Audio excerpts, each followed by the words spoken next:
وی ویل لیونی کېږي ولې دا پېښور دی څه لندن خو نه دی.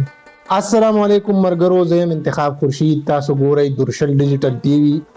په درشل ډیجیټل ټي وي کې نن موږ تاسو ته راوړي دي هایکو. هایکو باره کې به موږ خبره کوو چې هایکو د چا ایجاد دی، دا د کوم ځای نه راغلي او دې کې څه شی. هایکو وي 3 لاینه شعر، اکثر چې کوم دی دا مزاحیه وي، دې کې سنجیده هم ویل کېږي او مزاحیه هم وي. او دا ایجاد دی د جاپان نه دا سمت راغلی دی. نو هغې کې موږ سره اوسئ، موږ به هایکو تاسو سره شریک. ګټه په ځای چې وي پرته درنه وي، یاره دا خوی دی د ډمانو پرېږده.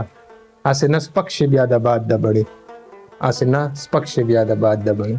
پچت ناسته وه هلال کمیټي، مونږ یې په تمه وو چې میاش به ګوري. هغې د پاس نه جنکو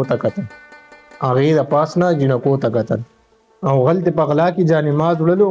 د کور مالک ورته وی مونځ پې کومه، هغه وی زه ته هندوخ کارم څه. ما ورته وی جنۍ راغاړې وځه. هغې ویل لیونی کېږي ولې دا پېښور دی څه لندن خو نه دی. په اخوا دې خوا نه پوهېږم زه، راته صفا خبره کوه چې یارانه راسره کې او که نه. ما ویلې تا پسې رنځور شومه زه.